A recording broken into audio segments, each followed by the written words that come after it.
Genius money channel पर आप सबका स्वागत है। आज की इस वीडियो में मैं बताने वाला हूँ कि अलग अलग करेंसीज की अलग अलग वैल्यू क्यों होती है। यान और यूरो की वैल्यू एक जैसी क्यों नहीं होती और रुपीज़ और डॉलर की वैल्यू एक जैसी क्यों नहीं होती। तो इसके पीछे 5 मेन कारण है जिसको हम एक एक करके समझेंगे। पॉइंट नंबर 1 है गवर्नमेंट स्टेबिलिटी। अगर गवर्नमेंट स्टेबल है, मान लो कि सरकार बार बार गिर नहीं रही है, तो जो करेंसी है उसकी वैल्यू ऊपर जाएगी, इन्वेस्टर को ज़्यादा कॉन्फिडेंस मिलेगा। पर ऐसा नहीं है, अगर मान लो गवर्नमेंट बार बार चेंज होती है, स्टेबिलिटी कम है, तो उसके कारण वो इन्वेस्टर का कॉन्फिडेंस कम होगा, वो कम पैसा डालेंगे, जिसके कारण करेंसी की वैल्यू डाउन हो जाएगी।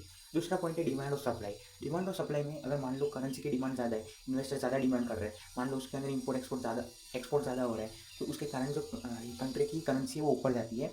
और अगर ऐसा नहीं है, सप्लाई ज़्यादा है, मान लो सेंट्रल बैंक ज़्यादा प्रिंट करती है जितनी की उसको आवश्यकता ना हो, तो उससे करेंसी की वैल्यू डिक्रीज भी हो सकती है।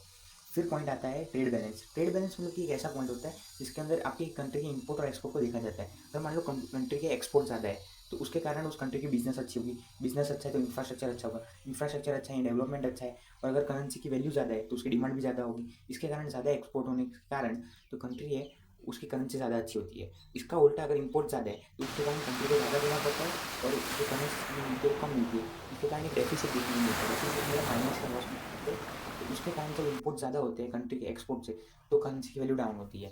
फिर एक पॉइंट आता है इंटरेस्ट रेट। इंटरेस्ट रेट में क्या होता है कि अगर मान लो सेंट्रल बैंक ने इंटरेस्ट रेट ज़्यादा कर दिया, तो जो बाकी के फॉरेन इन्वेस्टर है उनको ज़्यादा इधर प्रॉफिट मिलेगा। ज़्यादा प्रॉफिट मिलने के कारण वो हमारी कंट्री की तरफ इंक्लिनेशन उनको देखने को मिलेगा। इसकी वजह से जब वो आएंगे, इन्वेस्ट करेंगे और हमारी कंट्री की डिमांड बढ़ेगी, करेंसी की डिमांड बढ़ेगी, सॉरी कंट्री की करेंसी की डिमांड बढ़ेगी, इसके कारण हमारी करेंसी की वैल्यू ऊपर जाएगी। उसका उल्टा अगर मान लो इंटरेस्ट रेट कम है तो उनका कॉन्फिडेंस डाउन होगा और वहाँ से वो चले जाएगी। फिर आता है डेवलपमेंट और इकोनॉमिक प्रोसेस, पाँचवा पॉइंट।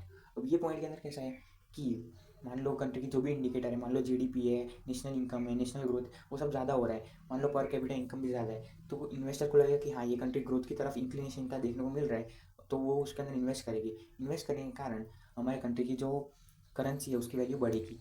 और इसकी वैल्यू कम कब होगी? जब ये सारे ग्रोथ जो है वो नेगेटिव है फिर कम होंगे। मान लो कि जीडीपी कम है, नेशनल इनकम कम है, या एचडीआई है हमारा, ह्यूमन डेवलपमेंट इंडेक्स, वो थोड़ा कम है, तो उसके कारण क्या होगा कि हमारी ग्रोथ कम होगी। ग्रोथ कम होगी तो इन्वेस्टर थोड़े कम आएंगे।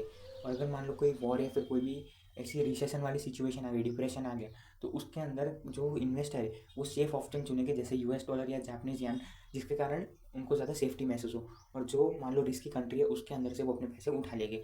तो ऐसे जियो पॉलिटिकल्स और ऐसे बाकी इकोनॉमिक कारणों की वजह से अलग अलग करेंसी की अलग अलग वैल्यू होती है। अगर आपको ये वीडियो इन्फॉर्मेटिव लगा हो तो थैंक यू, लाइक और सब्सक्राइब करना ना भूलिए।